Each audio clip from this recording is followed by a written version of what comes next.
Welcome to the Worldwise Wealth Podcast. I'm your host, Nicole, and this podcast is your guide to building a truly borderless life. From entrepreneurship, investment migration, tax optimization, and everything in between, this show highlights the nuances of a global citizen lifestyle. Let's dive in. Welcome back to the Worldwise Wealth Podcast, and in today's episode, I sit down with guest Tim Smith. Now, Tim is the founder and CEO of Aura Private Wealth, and for 40 years, he has been in the private wealth industry, working with high net worth individuals and working toward their financial freedom and wealth management. He is a strong advocate for financial literacy. He co-hosts the Financial Dad podcast, and he is finalizing a book on protecting investments from fraud, which we dive into more in this episode, learning about what financial and investment fraud looks like, as he unfortunately does have firsthand experience in this, and how it can be mitigated. So in this episode, we really dive into how high net worth individuals, but also how the everyday individual should holistically be looking at their finances and their investment to continue to grow their wealth over time. With that, let's dive into today's episode. I started my life as an actor-singer from the age of 5 to 22, and I worked in New York for 7 years and loved it, but gave it up when I discovered the investment world because I invested some money. And I was thrilled with that. So when I finished college, I took my communications, theater, and film degree and became a financial planner right from the very beginning. I worked for 10 years for another company as a certified financial planner and doing financial plans. Probably did a couple of hundred financial plans in that time. In 1995, that was 85, I started. In 95, I started my own investment advisory firm and just started managing money. And it was largely sort of a risk management approach. I've always dealt more with clients who were risk averse than clients who were looking for the hottest, top performing possible investment out there. After a couple of years of just being on my own, some friends of mine wanted to join up with me. So I started a company that supports other financial advisors, a broker dealer investment advisory company. That company now has about 65 offices in 35 states around the country. So, it's over the 25, 26 years, it's grown very nicely. And along the way, we've had fits and starts. We grew about 40% a year for a long period of time. And then we hit a huge problem. A rep of ours, an advisor, stole millions of dollars from a series of customers. And that put the skids on everything from a regulatory, legal standpoint, operational. And I retooled the company and I started basically a new company as well that targeted a specific kind of advisor. That company has grown nicely since that time, but with a much, much different regulatory and compliance framework. My kids at some point asked me a whole bunch of financial questions. My kids are now young adults, including one grandchild. But 7 or 8 years ago, a son of mine was graduating college and he said, "Dad, we're all about to enter the world of finance with no knowledge of anything. Can you come give us a seminar on personal finance?" Which I did. And that turned into something called the Financial Dad, where I give financial education, not advice, but education to young entrepreneurs. I work right now with two different companies where I'm helping them develop business plans, strategic plans for themselves. I've always been just sort of had my fingers in multiple pies. It was, nothing simple ever. But so at this point, I've got the company and I've got the Financial Dad thing going where we educate other people. I also wrote a book about investment fraud, which I'm hoping will come out later this year. And happy to give your viewers and you any free copies of it in its current state if they would like to see it, because it's a mission issue. It's not an ego issue or a money issue. I'm so upset that financial advisors would steal from people that trust them that I'm just trying to kind of get the word out. But I also still do financial planning for people and investment management for people. I'm sorry that the fraud happened within your company, but I do feel like that would position you uniquely and you have a unique perspective on where that came from, fraud prevention in the financial industry. So, can you talk a little bit more about the journey itself and what that looks like, and then how others, when choosing a financial advisor or if they are looking to invest themselves or through a financial advisor, what are some of the red flags and things to look out for? Sure. So I received a phone call early one morning from my compliance officer saying that we had a problem and that a client had called and said some money was missing. And this was the first we had heard of it. And he had called the financial advisor about it. And the financial advisor said, yeah, the money's missing and it's not going to be put back. And that turned into a Ponzi scheme slash, theft thing that took about 3 or 4 years to deal with, get through, try to settle with people. The person involved went to prison for 13 years. Um, the judge on the case literally said, Mr. Smith, I see you as much of a victim as the rest of these people. This man took advantage of your trust as well, which he did. Um, but he had taken advantage of something that in our business we call custody. So most, custody, some people think of it as if the police take you, you're in custody, right? They put you in handcuffs and they take you away. Custody in the world of investing means who controls where money can go from your account. So you have an account at Schwab or Fidelity or Merrill Lynch or wherever it might be, and they have custody of your funds. They can transfer it somewhere else. Now, they're not supposed to transfer it someplace without your permission. But in this day of an enormous amount of identity fraud, um, everybody has had to increase their ways of dealing with attempts to steal money out of accounts. This particular advisor got his clients, unbeknownst to us, got his clients to sign an authorization that would allow him to transfer their money from their accounts at any time and in any amount. And it was done in theory to make it easy for them, number one. Number two, so that they wouldn't be bothered if they had to move money at some point.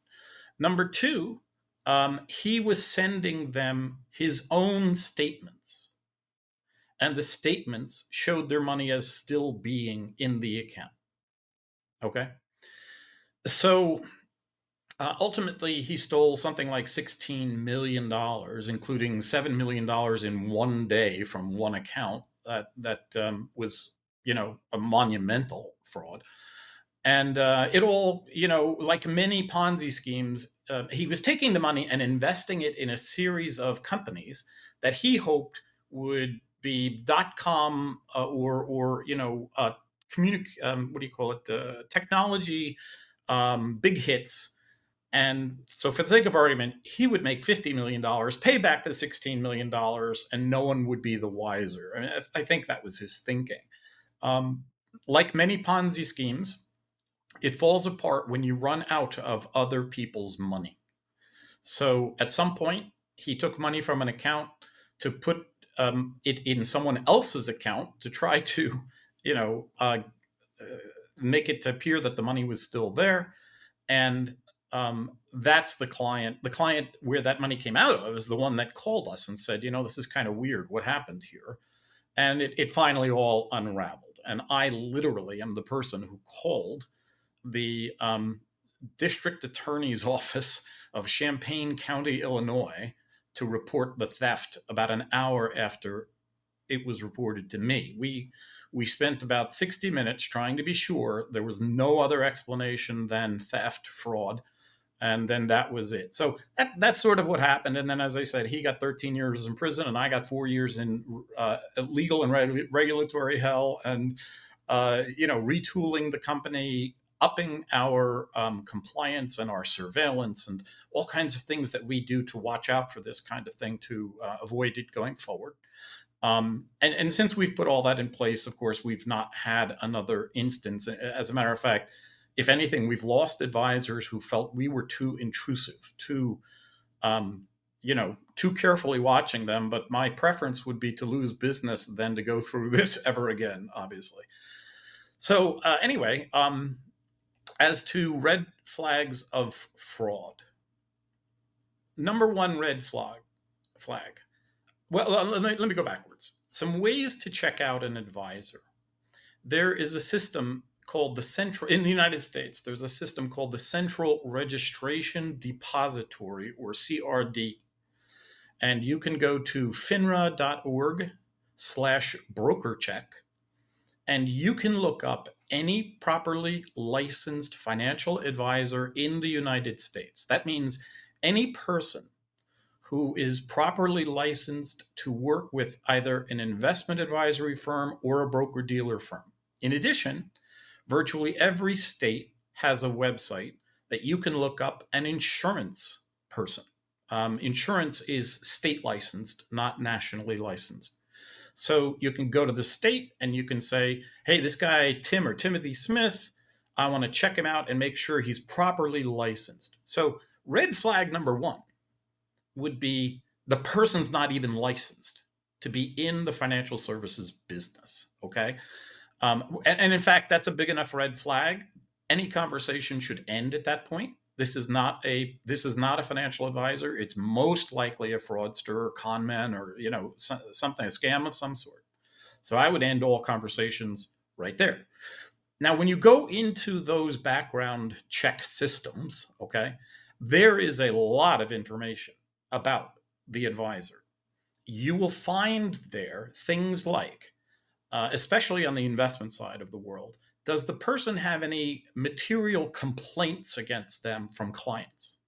In other words, I gave him an order to buy $200,000 of something and he didn't transact it, or he transacted an order without permission, or, any of those kinds of things. So complaints against the advisor are required to be listed in that system.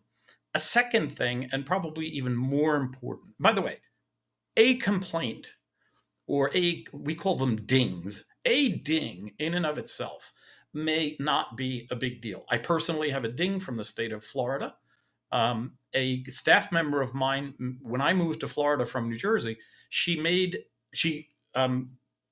went into the Florida insurance licensing system to register me as a resident of Florida. And in so doing, she did not answer some questions correctly, such as, had my company ever had a complaint? Which, when $15 million is stolen, you can bet there is a complaint. So the answer to that question is yes. And I always go over all of these forms to make sure that they're properly answered. Well, she submitted the application without me looking at it. That started an investigation. I was effectively cleared in the investigation, but anytime you're investigated, that's a permanent thing on your record. So you have to look at not only that there is something, but what is it? Is it material? Is it something you should be worried about or not? The second thing to look for is sanctions. Okay. So did a regulator sanction someone for malfeasance, for doing something bad to a client or to their firm or whatever it might be? Information on that is available there as well. So you should absolutely read that and see what it says about the person. When there are sanctions, you do have to, again, take some of it with a grain of salt. But if a person is found, anything that suggests signing a form without permission or taking money or things like that, generally speaking, that's going to be either very heavily sanctioned, or it's going to result in the person being barred from the industry. So if you find a person who they may be listed in the system, but they may have been barred from the industry, again, non-starter, that's the end of your conversation with that person. Someone who's been barred, you have to do something pretty horrible to get barred. And sometimes somebody might get a $2,500 fine and a 10-day suspension because they failed to properly write something on a ticket. In a 30-year career, that wouldn't trouble me personally. But somebody who was barred for illegally signing a client's name to a document or altering a document after the client had signed it in a way that changed the meaning of the document, that kind of thing, there are enough good financial advisors and ethical financial advisors that you can just say no to that. So those are the kinds of things to look for online. You can do any number of online searches and see, people complaining, God, this guy's such a jerk. I can't believe I ever even talked to him. Well, that's a red flag too. Obviously, you probably wouldn't want to work with that person. But other things to look for as red flags, just in your interactions with the person, would be attempts to cover up their past somehow. Um, Attempts to persuade you to do something you are not comfortable doing, attempts to persuade you to do something fast that you are not comfortable doing. And probably number one, this is the biggest red flag, a suggestion to take your money out of the custody firm. You know, Listen, take $100,000 from Schwab. Let's put it in the Tim Smith Venture Fund that I run on the side, and I'll invest it in small microcap stocks along with some other clients that I have, blah, blah, blah. And, there I can get you the best possible returns. Okay. What you're doing, if you do that, is you're turning over custody from Schwab to that person, to that advisor. Once the advisor has custody of your funds, he can steal them with impunity. They're going to create their own statements. That would be another thing, by the way. If they suggest that you accept their statements, don't bother looking at those statements that come from the big company. They're very complicated. I'll send you something once a month that will just say, hey, your total amount of money now is X. Always pay attention to what's going on from the source, not from the advisor. Even an advisor you trust. You should always continue to pay attention to any kind of especially something that tells you money transferred in some way, went in or out of the account in some way, um, or the value of the account seems to have changed in some strange way. Gee, 2 months ago there was $100,000 more in this account, and the market's gone up. Why would I be down $100,000? If you're not paying attention, if you're paying attention to the advisor statements that show it went up and not to the brokerage statements that show it went down, you may miss the fact that the advisor took money from the account somehow. So, that's another red flag. So, just going back to the issue of, well, I think I've said enough on on all of that stuff. I think you kind of get the idea.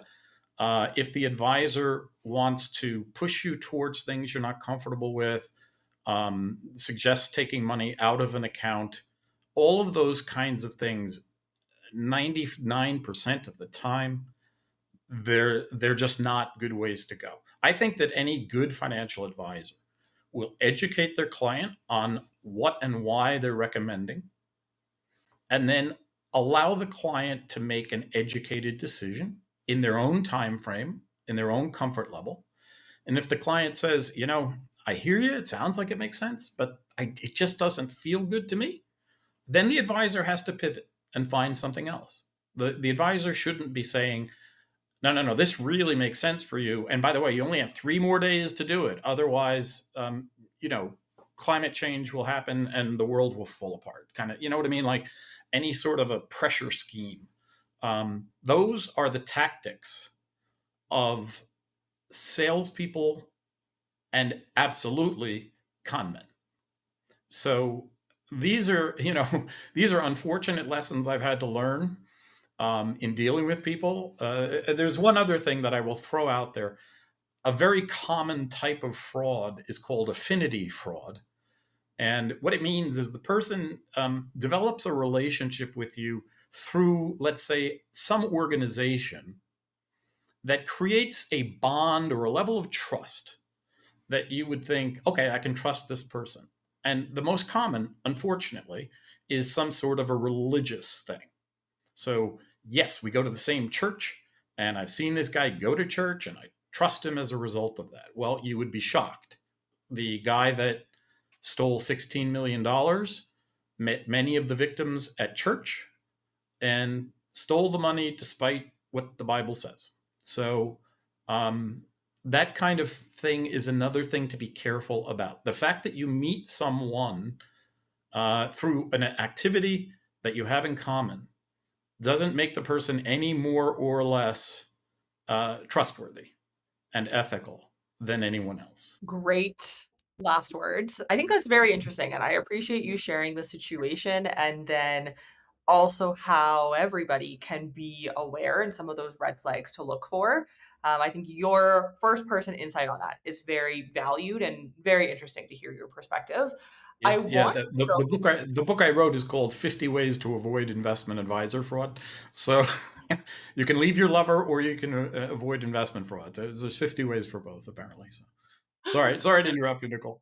No, no, it's all good. Dive much deeper in the book, and we'll share a little bit more about the book at the end. But if that was of interest, I'm sure the book will be much more interesting to those individuals. I want to talk. So you mentioned you have two different levels. So you have high net worth individuals who you deal with on a daily basis within the business, but then you also have the Financial Dad podcast, giving general financial education. So I want to Yeah. touch a little bit on both of these audiences. First of all, for high net worth individuals, how can these individuals identify innovative investment opportunities and protect their wealth specifically? Okay. Let's start with sort of what is considered a proper way to invest today. Okay. There's something called modern portfolio theory. Modern portfolio theory says that asset allocation and a variety of asset allocation categories is the best way to invest. It helps to reduce risk. The various parts of the portfolio perform, differently over time, but over time you should get an excellent average overall return at a lower level of risk versus, say, me picking 10 stocks for somebody. Okay. So they might have 10 ETFs, global, international emerging markets, large cap US technology, AI, whatever. That might be in various percentages. That would be an asset allocation with a series of managers filling out each part of the asset allocation. That is today's common way of investing for most financial advisors, as opposed to, again, I pick stocks. I'm going to find you the 10 hottest stocks I can, and we are going to try to make 30 or 40% a year for you. That is 40 years old, plus. I mean, that hasn't, it's rarely done today. The concept of a stockbroker doing that is really out of date. So, at very minimum, you should be looking for somebody that is talking in terms of an overall asset allocation for you. That asset allocation has to take into account your level of risk that you're comfortable with, your age, and your time horizons, as well as some other factors, but sticking with those. So, if you are 70 years old, you typically wouldn't be recommended a portfolio that is 100% stocks. Now, where that might make sense is if you are the matriarch of a family business, let's say, and you get $1 million of a profit distribution every year from a family business, and you live on that and more than live on that, and you save money from that. Well, then in that instance, having money in stocks, because really what you're doing is you're investing for the next generation in a sense.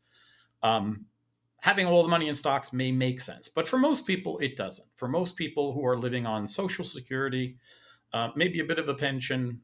There are fewer and fewer pensions in the world today, and then income from investments, and looking for some growth to outpace inflation over time. That person's going to have something like 40% in stocks and 60% in some sort of bonds or fixed income of some kind. So any high net worth person should sort of expect something along those lines to be coming out of a financial advisor's mouth. Now, here's one of the issues, and I'm gonna work my way up a little bit in a second. But one of the issues that the public has with financial advisors is that the imperative for the financial advisor is to add more assets under management, AUM.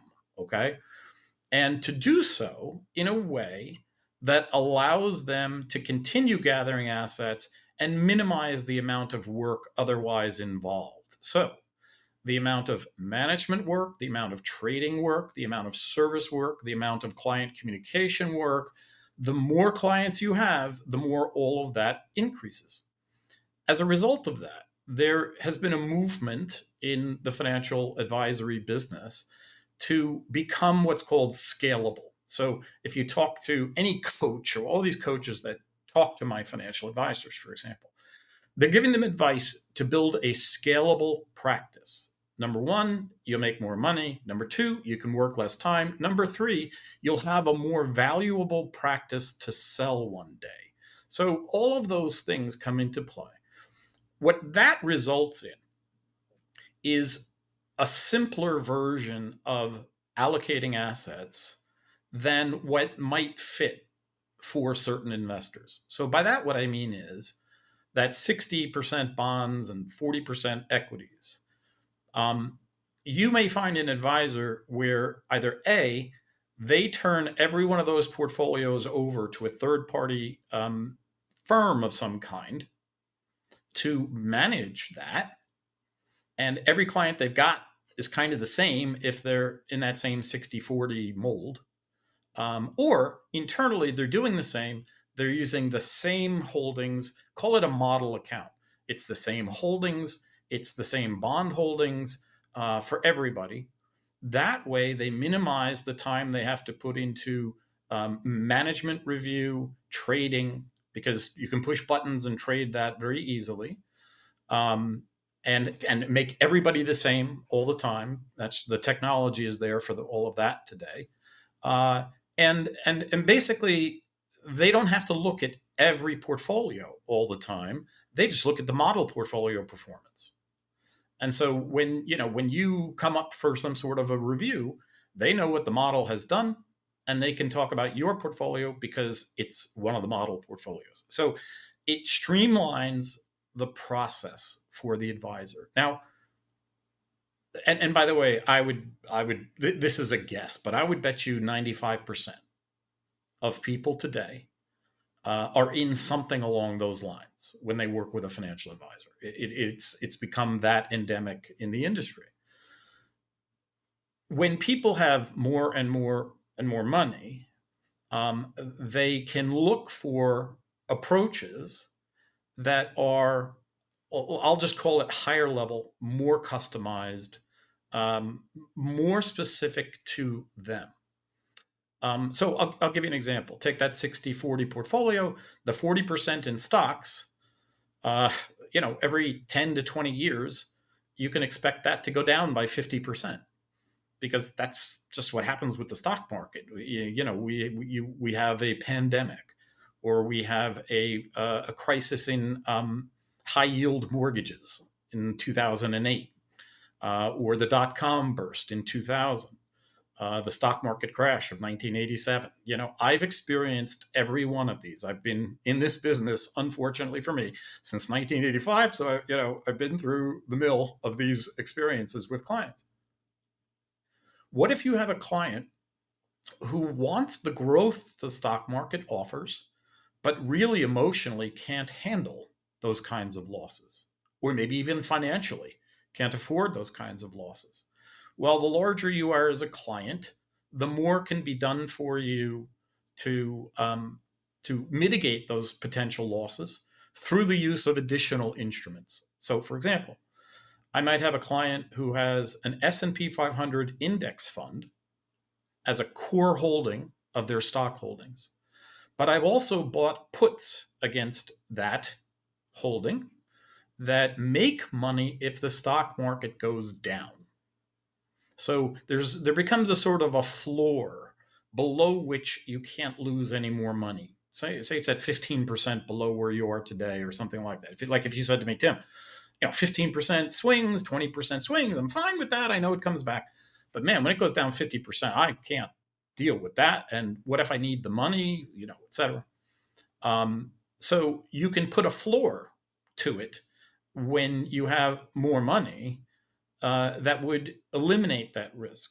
You could also have something called a principal protected structured note. And what that does is, it's very much like a CD, except the returns are based upon stock market returns. Usually there's an upside maximum to those stock market returns, but you can also buy what's known as a call that kicks in when that upside maximum is reached, so that you continue to have the upside potential of the stock market. So these are strategies that higher level people, can access. And I'm talking now about, you know, $3 to $5 million plus holdings. People who have $3 billion usually aren't terribly worried about what happens in the stock market. Okay, you know, goes up, goes down. It's just rounding errors, right? You know, because they have more than enough money that they probably can't spend in their lives, and this is really the money the kids are going to get. So if it goes up and it goes down, it doesn't emotionally, it typically doesn't trouble them nearly as much, because you're not coming to a point where their financial security is ever threatened. But when you have people with $3 billion, even $10 million, sometimes $20 million, their financial security can be threatened by a large drop in the stock market. Um, and certainly their emotional security may be. And for most of these folks, they work their entire lives to build this money, and to see it evaporate, after building it for 40 or 50 years, can be extremely challenging. So folks at those levels can use additional instruments. Now, the downside to this, and a reason why you just don't find it very often, is that it is not scalable. It's completely custom. It's specific to an instrument purchased at a certain point in time. And you can't just throw somebody in with everybody else, and fit it with everybody else, because they're buying today at a certain level of the market, and they want to protect from this point forward, not the point forward where everybody else was protecting from in the past. So most advisors don't want to take the time to do this, because it goes against the scalability imperative that exists in our field today. So you find, honestly, very few people who are thinking this way, coming up with these sorts of creative solutions for people, or B, implementing them when it's hard to run a practice this way, harder to run a practice this way, because things are so customized. Um, so you don't find it. It's not terribly common. And so a way to determine that, if you're a prospective client, would be to say, you know, tell me about your investment philosophy. What instruments do you use? Oh, I only use ETF with an asset allocation that is done by this third party company called X. That's all I do. Well, okay. Now you know this person has outsourced their management. They keep it simple. They're not looking to do anything that is highly customized to you, and their goal is to let somebody else manage it all while they go get more money or play golf, if that's what if that's what they're looking to do. On the other hand, if you have a conversation with somebody who says, my goal is to get you market results, without market risk, and I use instruments such as, et cetera, then you're getting somebody who is probably doing more customized work, more specific work that's more specific to that client's unique needs and risk tolerance, emotional concerns. Um, and that is, if that's what you want from a financial advisor, that would be the type of language you would want to hear when you're interviewing that person for the first time. Yeah, there a lot of considerations within that, and I think it's interesting also to hear how you look at a holistic portfolio and what you would want what you would expect to see from another financial advisor within that. So let's talk about, we talked a little bit about the strategies and what it looks like for investing as high net worth individual. Let's talk more about the financial education that you are giving on the podcast and how that differs and potential similarities between that and what you just mentioned for high net worth individuals. Sure. Well, the podcast started as a general education thing for younger people. So, high school through probably 30 was the ages we were looking at. And we started by doing 22 videos on all of these topics, including asset allocation, investments, investment instruments, etc. But it also, we covered things like, getting your first mortgage, or getting, renting an apartment. How do banks work? Just, general financial topics that people aren't typically learning about in college. There are some high school classes now for it, but colleges don't really teach it, and most high schools don't either. That morphed over time into a podcast about entrepreneurial and creatives and folks who don't have a somebody paying them a paycheck every week, and some of the financial considerations that come into play when you are on your own in the world, creating your own financial future, and things you should be aware of. So, just as an example, there are a variety of retirement plans, places where you can put money towards retirement that go beyond just the simple Roth IRA or traditional IRA or 401k plan.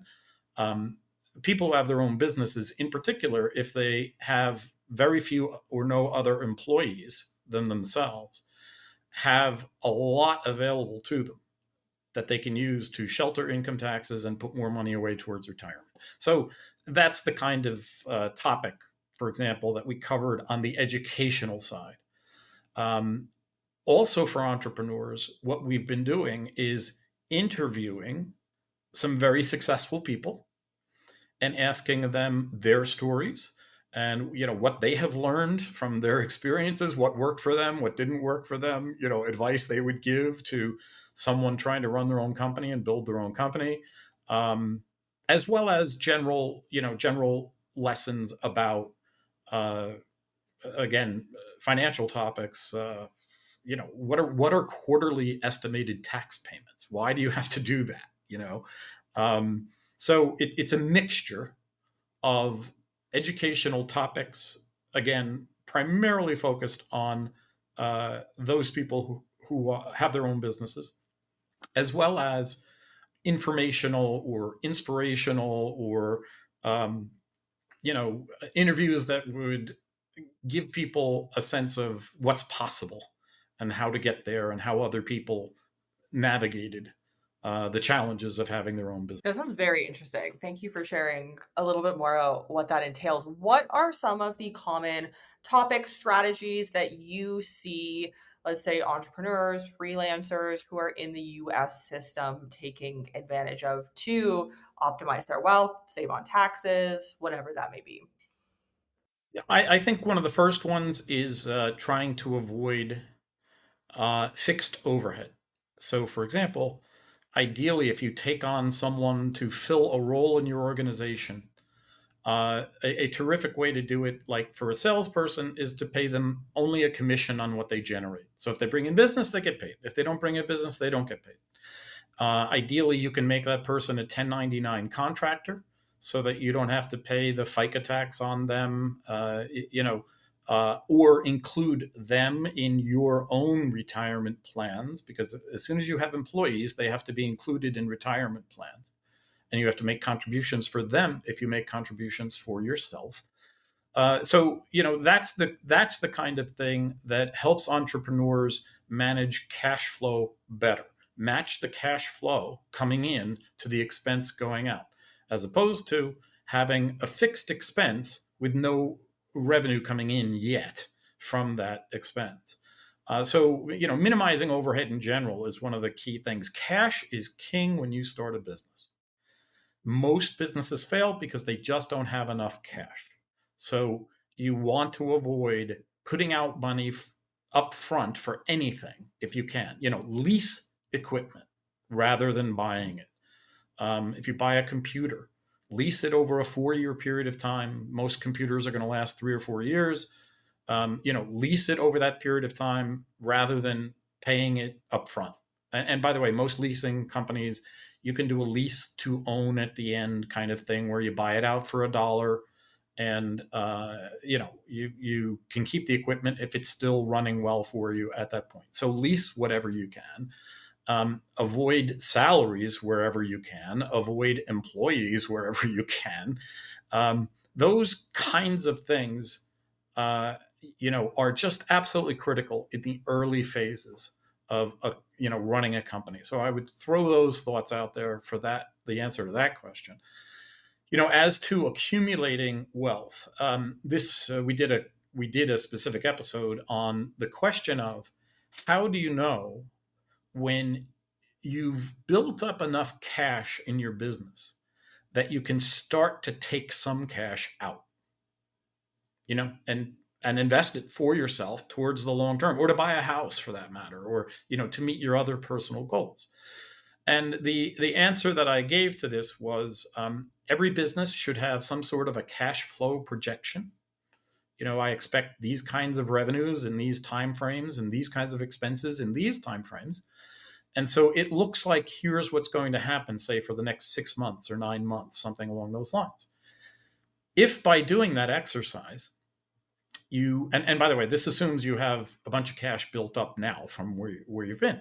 If it appears to you that you're fine for 6 months, you're just going to continue to build cash, and things look very solid, then maybe you're in a position to start taking out some money. You want to obviously make sure that there's going to be enough money to last you 6 or 9 months if you're not profitable at some point along that path, or not expecting to be profitable, and or things don't go quite as you would like. But let's say that you've come to the conclusion you can take some money out at some point. Then you have competing uses for the money, just like everybody else on the face of the planet, just like any as somebody who works for an employer. I have a kid. I got to start thinking about college funding for the child. I want to buy a home. I need money for a down payment for a home. I want to provide for my own long-term financial security. So the next thing you have to do is prioritize those decisions and see where money can go. A dollar can't be split 4 ways and still be a dollar, right? So you have to make some decisions about what the priorities are. Let's assume that you're now past those early stages. Maybe you already have a house because you started your business from your house. You already had the house when you started your business. You've been putting money into, say, 529 accounts for the kids, and now you're really starting to think long term. For younger people, something like a Roth IRA or a Roth solo 401k would be something to be thinking about. The Roth concept allows you to put money into it and get the money out tax-free with all of its growth when you're past 59 and a half. For younger people, that usually is going to make more sense than getting a tax deduction today on the money, but paying taxes on it later. The reason is that with compounding of investment returns over time, more of the money coming out is going to be the taxable portion than the actual principal you put in, the actual investment you put in over time. And so getting all that money out tax-free is just very, very powerful. So that's the reason why. So those are usually the starting points for younger people who are self-employed. Now, once you have employees, and typically employees who are more than 1,000 hours a year, so more than a part-timer, you have to start including them in contributions that you make for yourself. Now, you can have a Roth 401k, let's say, and you can put in a percentage of your salary if they are putting in certain percentages of their salary. but you can't control how much they put in. You may need to match something to encourage them or incentivize them to put more money in. But that for most people is going to be a very good starting point to accumulating. Let's just call it liquid wealth for the long term. There are real advantages to putting money into these retirement plans, such as you're not tempted to just dip into it for any old thing, anytime you want to. You can still get it with penalties, but you can still get it if you need it in an emergency. There are certain tax laws that allow you to access it without penalties, but with income taxes, like for the purchase of a first home, for example, for a lot of these kinds of plans.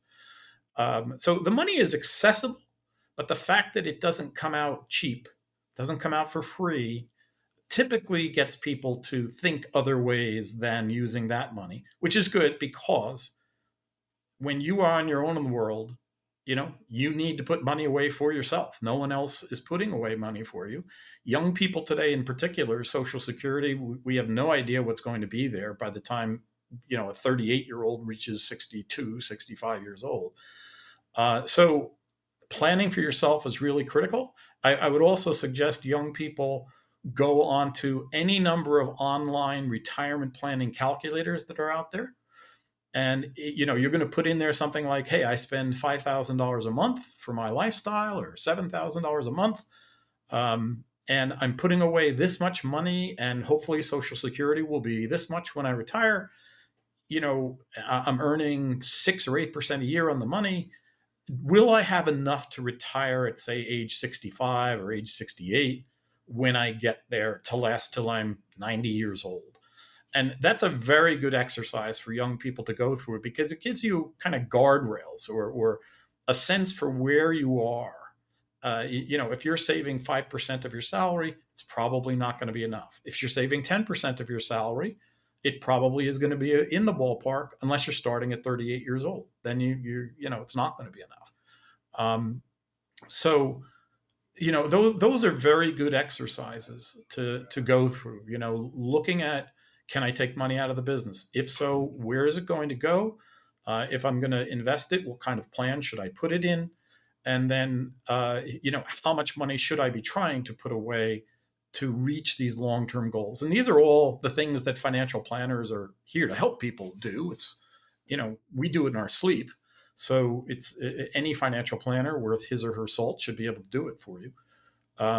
But it's just critically important to go through these exercises, because you are alone in the world when it comes to this. And I've been on my own since I was 32 years old.